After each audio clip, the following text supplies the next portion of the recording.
Ahora incorporamos a nuestro colega, el panelista permanente, al doctor José Manuel Ballesteros. ¿Cómo estás, José? Muy bien, Rómulo, gracias, buenos días a todos los amigos de Pymes Perú, Radio y TV.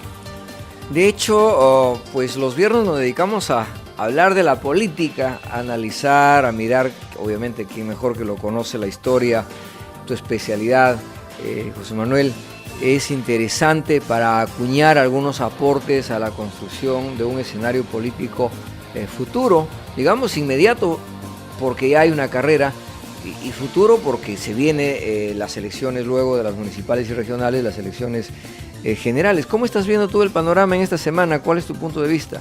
Justamente un punto de vista, y también como educador en aulas, observamos que se ha mantenido y hasta se ha profundizado el desinterés de la gran masa juvenil por los aspectos políticos inmediatistas y mucho más si están relacionados con la ideología. Y entonces notamos que la campaña va dirigida, ahora que mencionaron a Belmont, por ejemplo, a personas que por lo menos han nacido luego del año 70 o 75. En este sentido, los candidatos a política, si es que van a querer atraer a una gran masa de votantes, seguramente apelarán a lo que ahora denominamos el marketing político. Y como ven, no a la ideología. Justamente el marketing político es aquel que procura vender, como una vez en tus citas mencionabas, a aquello que sería muy difícil venderse por sí solo, ¿no? Hay que indicar que es bueno, que es de alta calidad, en fin. Y esto se logra mediante aspectos muy novedosos que hasta los años 83, 80 no existía, que justamente se trata, amigos, de la imagen. Entonces, los políticos que ahora se presenten tendrán que conjugar justamente las características de la nueva generación, es decir, desideologizada, con desinterés político organizativo, hijos del posmodernismo, es decir, que no aceptarían ingresar a un partido político como en nuestros tiempos, Rómulo. Nosotros que hemos nacido antes del año 70, teníamos que estudiar los estatutos de un partido político, teníamos que estudiar luego su programa nacional, un programa político, y hacia dónde se dirigía. Impensable el día de hoy. Es como la publicidad. Revisen la publicidad de antes del año 60 de Coca-Cola, por ejemplo, pareciera una receta médica. Tiene tal elemento, tal y tal. Comprar una refrigeradora parecía ahora sería un formato técnico. En cambio ahora una propaganda es solo una imagen y dice, con tal producto la vida es mejor. Y la gente se lleva, obviamente, por estas imágenes que obviamente se difunden, ya sea la televisión, la magia de la televisión, los medios impresos, los medios de las redes sociales. Hoy día no solo existe el Facebook, si bien es cierto es el más conocido en el mundo por su alta aceptación, pero en realidad hay varios otros. Acabamos de dar cuenta en esta semana a un alcalde que lo destituyen en Bogotá, Colombia, por tuitero, es decir, por ordenar todo por el Twitter. Así que el presidente Santos finalmente decidió pedir la vacancia de este alcalde porque llegó a un nivel de tener 84 twitters por día promedio, seguido por Cristina Fernández en Argentina, un promedio de 32, y por el propio presidente Santos, seguido por un promedio de 10 twitters diarios. Entonces, todas estas cosas va cambiando indudablemente por la ola del tiempo, por la modernidad. Así es, ha ocurrido lo opuesto, que la modernidad en la tecnología ha generado que el tiempo libre curiosamente desaparezca. Todos los oyentes han visto el excelente dibujo de Joseph Barbera y William Hanna, Los Supersónicos, que fue creado en 1960. Conocemos desde el primer episodio que los personajes como Supersónico laboran solo 3 horas al día porque están en el siglo XXII. Se consideraba que la tecnología nos haría una vida más sencilla, más fácil, sin estrés de solo apretar botones, así como Flash Gordon. Pero después del 80, con la revolución científica tecnológica actual de las comunicaciones, recuerdan el chip fue inventado en la década de los 80, por ejemplo, ha ocurrido todo lo opuesto. Jamás hemos estado tan estresados como en nuestros días. Es rarísimo el profesional ahora que almuerza en su casa, ¿no? Almuerza así nomás y si es posible no se levanta del escritorio.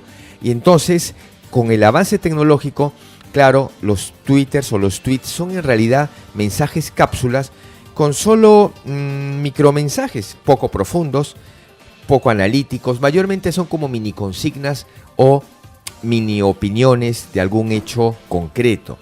Y bueno, la juventud sí se ha acostumbrado a revisar este tipo de temas. Suponemos que si los políticos, los candidatos ahora a las elecciones regionales y municipales tendrán que combinar, supongo, en su equipo de candidatos a jóvenes que se movilizan o desplazan solo con esta nueva tecnología y a señores pues que tienen que conocer los verdaderos problemas del distrito. Por ejemplo, la infraestructura. Si hay un candidato y tú ves que ni conoce cuál es el número de habitantes de ese distrito, ni conoce los límites de su distrito, ahí vemos que hay un problema.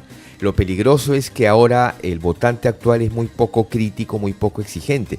Y puede ser que esto que es fundamental no le interese, sino solo la imagen vendida. Es como cuando se venden las gaseosas. Nadie podría decir tomar gaseosas es salud, ¿no es cierto? Sin embargo, se consumen permanentemente porque el marketing y la publicidad están allí presentes. Bueno, este es parte del panorama de lo que sucede y de lo que puede suceder en este esquema de la política. Pues en realidad los jóvenes poco se animan de incursionar en la política y en todo caso es una participación muy light, por llamarlo de una manera más contemporánea. Es cierto. Es decir, ya no hay un análisis, no hay un tema de ideología, de doctrina, de formación, en todo caso es muy débil y por ello es que no se logra a tener una identidad sólida y consistente. Yo creo que de ahí incluso parte pues los famosos tránsfugas, es decir, ingresas por un partido, ganas la elección y luego te vas a otro partido más adelante o formas tu propio partido, o lo que señalábamos, el otro grupo del negocio de la política es formemos un partido y hagamos el alquiler de vientre, es decir, formamos el partido pero vamos a buscar un candidato a quien lo alquilamos el partido, quienes traen un poco de plata y en consecuencia se ha convertido en un negocio más allá de una responsabilidad ciudadana, porque la política empieza por entender que uno quiere servir a los demás bajo una óptica, una forma de vida, una línea de vida. Eso en el camino y en el tiempo se ha ido perdiendo. Sí, y con lo que mencionabas, Rómulo, en efecto, opinión que subrayo plenamente, en el libro Usted S.A., justamente de la compatriota Inés Temple, un libro muy moderno que en realidad los jóvenes leen con gusto y debemos leer todos, ella plantea el cambio de conceptos mundial que hay en los empleos. Es decir, que nosotros más que empleados, el profesional ahora sería alguien que es empleable. Y entonces justamente si un candidato logra ganar, ocupar un curul o algún puesto político, se convierte en, entre comillas, empleable. Y con esa fortaleza puede realizar los cambios o transacciones que tú estabas mencionando. Ciertamente. Bueno, vamos a pasar a otro tema. Vamos a pedir a nuestro colega, a José Manuel Ballesteros, que nos comente qué satisfacciones, cómo calificas tú este tema de la culminación, de la fijación de las coordenadas, obviamente fronteriza de Perú-Chile. Extraordinarias porque en primer lugar se han realizado en tiempo brevísimo. Como recordarán, el 27 de enero es que la Haya dio su dictamen final. Muchos temíamos desde antes del dictamen que tal vez en Chile hubiese oposición o del gobierno o del sector del gobierno o incluso de la población. Sin embargo, no ha ocurrido este hecho. Con beneplácito nos hemos enterado, hemos comprobado y visto que no lo hay.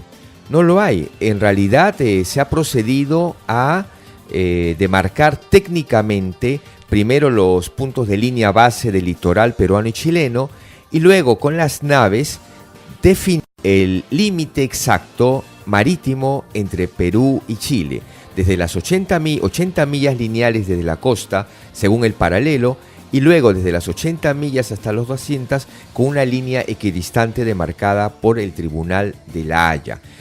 Anteayer, es decir, antes que se cumpla los 2 meses, ha concluido, se ha demarcado, se ha definido, se ha firmado, y todo esto en un ámbito de coordinación profesional y política envidiable. Recordemos guerras, ¿no? Como Irán, Irak en los años 80, que nunca terminaron en los hechos y que cada país se proclamaba vencedor. Entonces, aquí vemos que nos espera, al menos en estas relaciones bilaterales, un futuro interesante. Una muy buena señal al mundo, ¿no es cierto? Ante los ojos del mundo, mostrar que la región sur está avanzando, pues Chile está desarrollando su economía, Perú está desarrollando su economía. Claro, no podemos hablar por todos los países en el mismo orden, en los mismos niveles. Sin embargo, se están haciendo los esfuerzos y creo que esta es una buena señal porque los inversores miran antes de salir a decidir a dónde desarrollar una inversión industrial, agrícola, minera o en cualquier otro rubro, la estabilidad jurídica, la madurez de sus pueblos. Y esta es una buena señal de madurez. Es muy buena señal. Justamente nadie quisiera invertir en un país con inestabilidad política y en confrontación con sus vecinos. ¿Qué garantía? Dirá, bueno, vaya a ser que hay una guerra, un conflicto, pierdo toda mi inversión, todo mi capital, ¿no? Esto lo conocemos desde la literatura, por ejemplo, una famosa escena del Conde de Montecristo, ¿no? Cuando liquida a uno de sus 3 enemigos, haciéndolo que invierta en España, cuando él hace correr el rumor de que en España se ha iniciado una guerra civil. Entonces, de ese hecho, viene una ruina. Vamos por buen camino y no olvidemos la frase de Montesquieu: feliz aquel pueblo cuya historia es aburrida. Y justamente el hecho de que no haya hecho noticia esta resolución del dictamen de La Haya nos indica que ese aburrimiento en la noticia, porque no pasó nada conflictivo, a fin de cuentas es una buena noticia. Perfecto, es una buena noticia entonces en el avance de esta responsabilidad compartida entre Chile y Perú en cumplimiento de la resolución de la Corte de La Haya. Este tema de los mineros, bueno, en el Perú se habla de minería ilegal, informal, artesanal, ilegal. ¿Sí? En realidad hay varios calificativos a esta minería, pero en resumen, ¿cómo has visto el panorama? Porque quisieron tomar la Plaza 2 de Mayo, lo tomaron por un día, si no mal recuerdo, y luego han sido desalojados y el responsable de la PCM ha levantado la voz y ha dicho enérgicamente que no hay ni un paso atrás para negociar con los ilegales. Así es, el Consejo de Ministros tiene todo el apoyo de la población, porque desde hace ya varios años, en documentales que están presentes en YouTube y justamente las alarmantes noticias de la deforestación irresponsable ocurrida en Madre de Dios y en las selvas altas de Puno y en otras áreas del Perú, vemos que va de la mano la economía ilegal y en el mejor de los casos solo informal, va de la mano con el deterioro del ecosistema y el medio ambiente en general. Entonces hemos sido señalados por gran parte de la comunidad internacional como un gobierno y una sociedad irresponsable que permite este deterioro del medio ambiente, insisto, día a día, además generando una muy baja calidad de vida de estos trabajadores, por ejemplo, con mercurio en su organismo, en su sangre, con familias que viven con un deterioro moral y económico y niños que vienen al mundo pues en un ambiente nada propicio para su desarrollo. Ante este panorama, ya algunos gobiernos han intentado revertir esta situación. En este gobierno actual ha habido una mayor presencia, nos parece, en el combate a la actividad económica ilegal y también aquella informal. Claro, es próximo en realidad. Las agrupaciones de mineros han reconocido su necesidad de formalizarse. Como recordarán los amables radioyentes, la intención de los mineros no fue seguir, digamos, operando lejos o fuera de la ley, sino que se postergue aún más el plazo de la formalización. Pero claro, un plazo que viene, digamos, bastante largo, ¿verdad? O sea, viene dándose prórrogas en más de 2 o 3 o 4 veces, hecho que al parecer estaban tomando como un punto débil de cualquier gobierno, porque esto no viene de Ollanta Humala, esto viene mucho más atrás. Se habla de una minería ilegal más fuerte en plata que el propio narcotráfico. Se habla de miles de millones de dólares que se estaría obviamente lavando dinero a través de esta actividad. Ahora, por otro lado, no es fácil entender ciertamente al contexto, por un lado, del ilegal, que para mí el ilegal es aquel que, por ejemplo, ha invadido las zonas reservadas en Madre de Dios, que es una reserva natural, y que ahora están haciendo minería ilegal, informal y de hecho atentatoria no solo contra la naturaleza, sino también contra la salud de las personas. Correcto. Pero además de eso, hay una lista de normas, de leyes, que no ha sido fácil ni lo es entenderlo, porque hay normas que no se aplica, por ejemplo, al minero que hace en socavón, es decir, en roca, en sierra, en partes altas. Es diferente la minería a aquel que hace en zonas acuíferas, en zonas de ríos. Entonces, de hecho, eso es lo que ha generado seguramente una serie de confusiones y de alguna forma los juntaba a los mineros a hacer fuerza de protesta. Pero creo que a partir de esta decisión de racionalizar el combustible para determinadas zonas del Braen y Madre de Dios es una medida drástica. Así es, correcto. Y además que la opinión pública en realidad apoya las medidas que se puedan tomar para revertir esta situación de ilegalidad y de informalidad. Yo creo que en ese orden, porque sí es preocupante que haya escaso presupuesto en la preservación del medio ambiente cuando nos enteramos que estas zonas reservadas y parques nacionales cuentan con un escaso número de efectivos que como guardaparques, guardabosques puedan realizar. Y además que los mineros que han venido a protesta con el bloqueo de carreteras, sus organizaciones han desprestigiado más. Hubo una muerte ocurrida hace unos días por un infarto y pudo haber habido otro malestar y además el alejamiento del turismo. Nadie vendría a un país en el que se enteran que las carreteras son tomadas por varios días, impidiendo la libre circulación. De hecho, nosotros aquí en Pymes Perú dejamos claro, primero apostamos por la formalidad, por la legalidad, por el orden. No estamos en contra de hacer empresa en cualquiera de las actividades. Creemos que hay que impulsar la empresa formal en cualquiera de los rubros. Segundo, creo que hay que cuidar el medio ambiente, es tarea y responsabilidad de todos. Para ello hay tecnologías hoy día que permiten hacer minería responsable, minería que ayuda a proteger el medio ambiente, o sea, existe.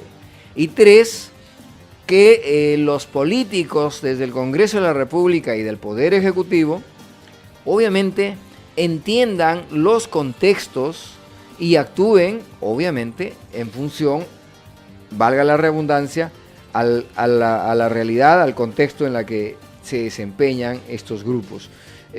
Será la mejor forma de poder encontrar la paz. Sí, y vemos que los canales de comunicación, por lo menos más o menos, en algunos momentos, a pesar de los disturbios que realizaron en Lima, esto de la volcadura de los carros, la toma de la Plaza 2 de Mayo, las marchas hacia justamente el Congreso, a pesar de esto, notamos que no se llegó a perder plenamente las posibilidades de comunicación y hasta los intentos de comunicación. Nos preocupan esos disturbios y nos preocupa la toma de carreteras, cuya ley prohibitiva ya tendrá pues 7 años, ¿no, Rómulo? Sí, es aproximadamente, correcto, ¿no? Sí. Y sin embargo vemos que no hay cambios. Quien les habla viajaba a Huancayo permanentemente en los 90s y siglo XXI, y era normal tomar la Oroya, que los cafetaleros tomaron la Oroya. Luego otro grupo, los regiones de Junín. Luego las protestas por las minerías. Y entonces la Oroya ha sido tomada tantas veces y ahora vemos las carreteras del sur y esta situación debe revertirse, que incluso en países vecinos vemos pues que no ocurre jamás. Bien, ahí el gobierno tiene todo el apoyo, los ministros, los parlamentarios, yo creo que de la población, y esperemos que esto se revierta. Se revierta, ciertamente el orden, la paz, la tranquilidad, no hay por qué afectar a los demás, nadie está en contra de la libertad de expresión y de tener sus propios reclamos, pero reclamos en orden, reclamos justos y reclamos viables.